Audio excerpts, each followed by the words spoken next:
Rabbi इश्रह ली सदरी वयस्सिर ली अमरी वाहलुल उक़दतम मिन लिसानी यफ़क़हू क़ौली अल्लाहुम्मा रब्बि ज़िदनी इल्मन व नाफ़िया। स्टूडेंट्स, आज हम अपनी एक्सरसाइज 1.5 को सॉल्व करेंगे। उसके जो है वो कुछ क्वेश्चन को सॉल्व करेंगे। ठीक है जी, काफ़ी थोड़ी सी लेंथी क्वेश्चन है तो एक लेक्चर में नहीं, इंशाल्लाह हम 2 लेक्चर में इसको कवर करेंगे। एक्सरसाइज 1.5 करने से पहले स्टूडेंट्स हमें कुछ कंसेप्ट्स के बारे में आइडिया होना चाहिए। ठीक है, वो पहले हम जो है वो कवर करेंगे, दैन हम अपनी एक्सरसाइज की तरफ मूव करेंगे।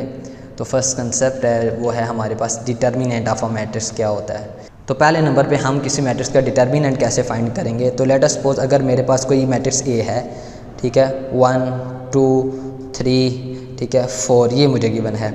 अब मैंने इसका फाइंड करना है डिटर्मिनेंट। तो स्टूडेंट डिटर्मिनेंट हम डिनोट करेंगे इस साइन के साथ, तो इसे हम पढ़ेंगे ए डिटर्मिनेंट, या फिर इसको हम ऐसे भी लिख सकते हैं DET A ऐसे लिख लें, या फिर ए डिटर्मिनेंट। तो इन दोनों को हम पढ़ेंगे डिटर्मिनेंट ऑफ ए।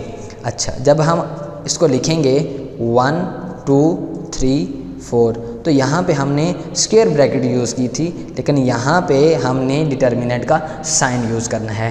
ये चीज़ ख्याल रखनी है, जब मैट्रिक्स है तो मैट्रिक्स की जो है वो स्क्वायर ब्रैकेट यूज़ करेंगे, लेकिन जब डिटर्मिनेंट हमने लिख दिया तब हमने डिटर्मिनेंट का साइन यूज़ करना है। स्टूडेंट यहाँ पे अक्सर मिस्टेक करते हैं। अब डिटर्मिनेंट फाइंड कैसे करेंगे स्टूडेंट्स, हम इसको क्रॉस मल्टीप्लाई करेंगे, यानी 1 को मल्टीप्लाई करेंगे 4 के साथ। ठीक है, तो 4 1 हमारे पास आ जाएगा 4। ठीक है, 1 को 4 के साथ करेंगे और 3 को हम करेंगे 2 के साथ। तो फर्स्ट एंट्री को क्रॉस मल्टीप्लाई आप करेंगे तो ये आ जाएगी, दरमियान में आप माइनस लगाएंगे, फिर इस एंट्री को यहाँ पे आप मल्टीप्लाई करेंगे तो आपका यहाँ पे 4 - 3 2 6, तो आपका ए डिटर्मिनेंट आ गया यहाँ पे -2। तो इस तरह से आपको कोई मैट्रिक्स गिवन होगा, ठीक है, तो उसका आप यहाँ इस तरह से डिटर्मिनेंट निकाल सकते हैं। अच्छा, अब बात करते हैं आगे सिंगुलर और नॉन सिंगुलर क्या था। स्टूडेंट यहाँ पे आप देख सकते हैं कि हमारा डिटर्मिनेंट 0 नहीं आया।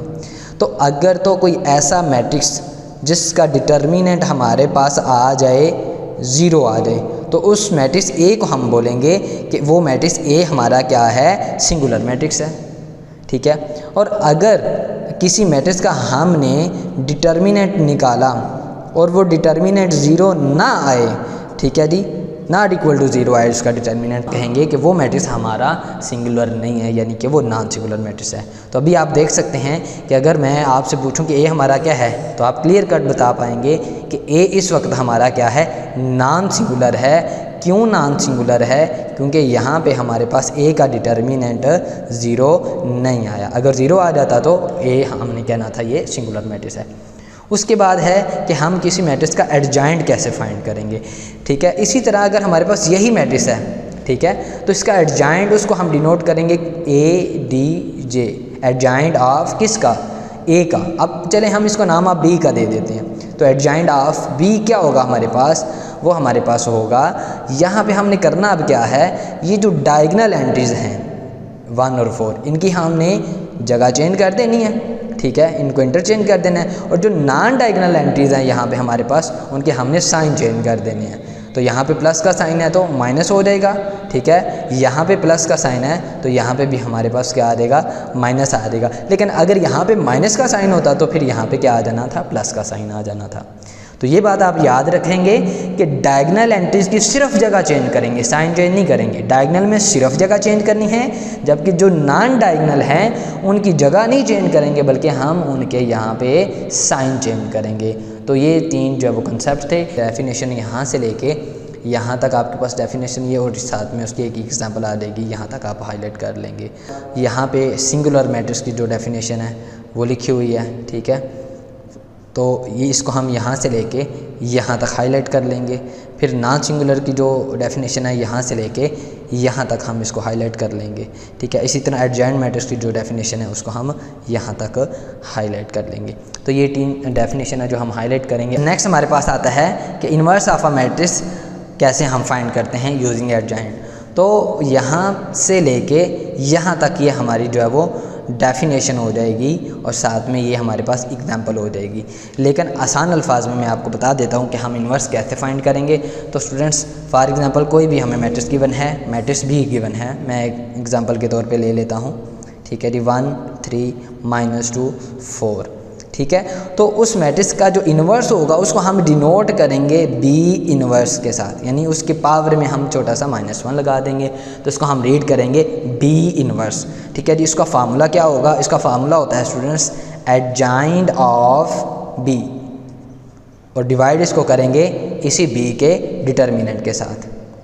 यानी हम करेंगे क्या कि वो जो मैट्रिक्स हमें गिवन होगा पहले उस मैट्रिक्स का हम फाइंड करेंगे एडजॉइंट, ठीक है जी, फिर उसी मैट्रिक्स का हम निकालेंगे, ठीक है जी, डिटर्मिनेंट, फिर उन दोनों को हम आपस में क्या कर देंगे, इस फार्मूला के अकॉर्डिंग डिवाइड कर देंगे, तो हमारा उस मैट्रिक्स B का क्या निकल आएगा जी?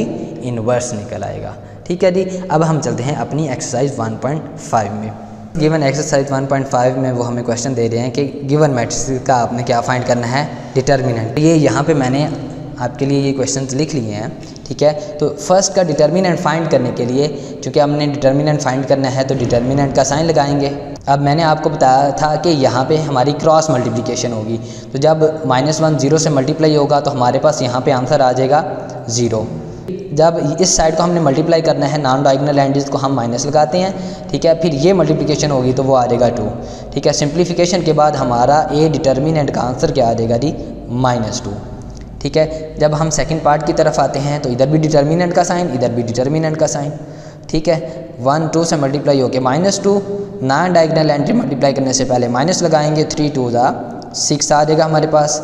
आफ्टर सिंप्लीफिकेशन हमारे पास आंसर आ जाएगा जी -8, तो ये B डिटर्मिनेंट आ गया।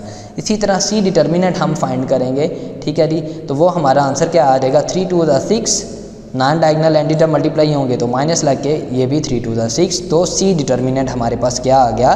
0, ठीक है जी। D डिटर्मिनेंट हमारे पास क्या आएगा जी? 3 4 12 -2, तो D डिटर्मिनेंट हमारे पास आ गया जी 12 -2 10, ठीक है जी।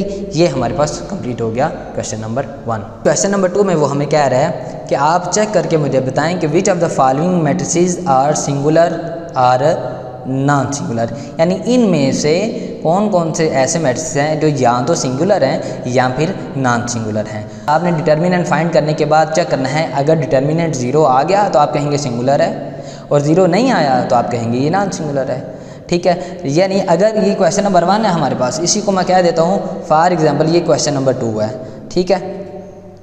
मैं इसको फॉर एग्जांपल कह देता हूँ क्वेश्चन नंबर 2 है। अब मैंने जब इसको सॉल्व किया तो आप देखेंगे ये डिटर्मिनेंट 0 नहीं आया, तो आप नीचे लिखेंगे सिंस, यानी अभी अभी हमने चेक किया कि जो A का डिटर्मिनेंट है वो 0 नहीं आया, so matrix A is non singular, ठीक है। यानी डिटर्मिनेंट 0 नहीं है तो मैट्रिक्स A क्या है? Non singular. यहाँ पे अगर आप देखें तो आप नीचे लिखेंगे सिंस, यानी अभी अभी हमने चेक किया तो हमें क्या पता चला कि मैट्रिक्स C का जो डिटर्मिनेंट था वो क्या आ गया? 0। नीचे हम लिख देंगे सो मैट्रिक्स C इज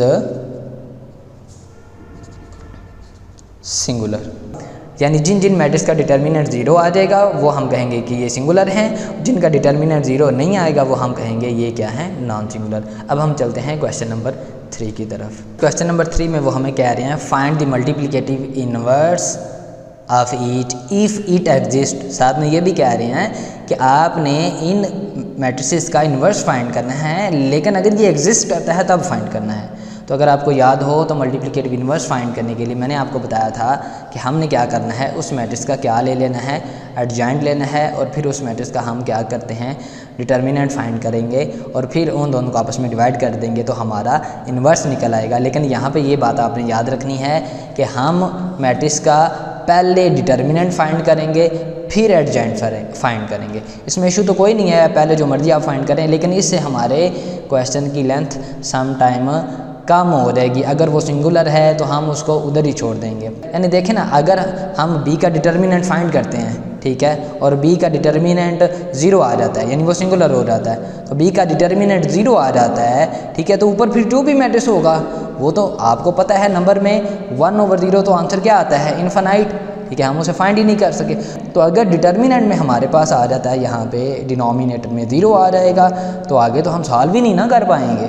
इस वजह से हम पहले क्या निकालेंगे, डिटर्मिनेंट। तो अगर वो 0 आ गया तो हम कहेंगे इसका इन्वर्स एग्जिस्ट ही नहीं करता, ठीक है। और अगर डिटर्मिनेंट 0 नहीं आता तो फिर हम इसे आगे फर्दर एडजॉइंट फाइंड करके इसका इन्वर्स निकाल सकते हैं। तो 3 के थर्ड पार्ट में हमें मैट्रिक्स सी गिवन है, उसका हमने इन्वर्स फाइंड करना है। तो उसका फार्मूला है, उस मैट्रिक्स का एडजॉइंट निकालेंगे फिर उसका डिटर्मिनेंट। तो लेकिन यहाँ पे हम पहले डिटर्मिनेंट निकालेंगे, ठीक है जी। तो डिटर्मिनेंट निकालने के लिए मैट्रिक्स की वैल्यूज़ को हमने लिख लिया। अब आपको पता है पहले नंबर पे हम डायगोनल एंट्रीज को मल्टीप्लाई करेंगे तो माइनस माइनस प्लस 9 2 18 आ जाएगा।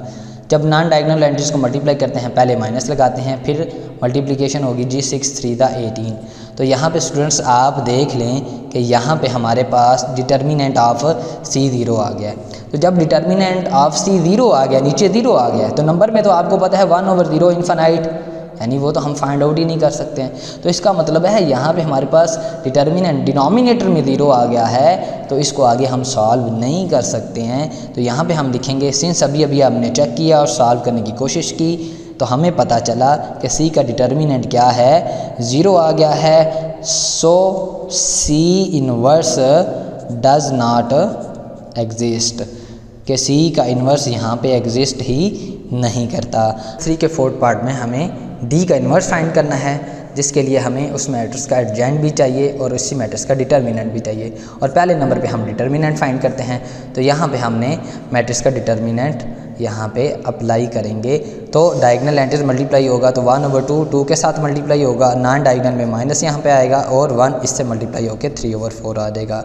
2 2 से कैंसिल हो जाएगा तो यहाँ पे आ जाएगा 1 - 3/4। जब इसको आगे हम सॉल्व करेंगे तो एलसीएम आ जाएगा 4, तो ऊपर आ जाएगा हमारे पास 4 1 से मल्टीप्लाई होके 4 और -3 वैसे का वैसे ही, ठीक है जी। तो 4 - 3 आंसर आ जाएगा 1/4, यानी डी का डिटर्मिनेंट हमारे पास आ गया 1/4। अब नीचे हम लिखेंगे सिंस अभी हमने चेक किया तो डी का डिटर्मिनेंट 0 के इक्वल नहीं आया, सो हम लिख सकते हैं D inverse exist. D inverse exist करता है, हम फाइंड कर सकते हैं। देखिए ना, प्रीवियस क्वेश्चन में हमने देखा कि सी का डिटर्मिनेंट 0 आ गया था, तो हमने लिखा कि जब नीचे 0 आ जाए तो उसका इन्वर्स एग्जिस्ट ही नहीं करता, हम उसे फाइंड ही नहीं कर सकते हैं। लेकिन यहाँ पे डी का इन्वर्स एग्जिस्ट करता है क्योंकि हमारा डिटर्मिनेंट 0 नहीं है। तो अब हम डी का क्या फाइंड करेंगे, एडजॉइंट। तो एडजॉइंट ऑफ डी क्या होगा स्टूडेंट्स, आपको पता है, मैंने आपको बताया था कि एडजॉइंट निकालने के लिए हम डायगोनल एंट्री की जगह चेंज कर देते हैं, ठीक है। और जो नॉन डायगोनल एंट्री हैं उनके क्या चेंज कर देते हैं, साइन चेंज कर देते हैं। तो ये आ जाएगा -3/4। अब फार्मूला क्या है, फार्मूला है स्टूडेंट्स एज वी नो, जैसा कि हम जानते हैं, ठीक है, हमने पढ़ा हुआ है पीछे कंसेप्ट में कि डी के इन्वर्स का फार्मूला होता है adjoint of D divided by D determinant, ठीक है।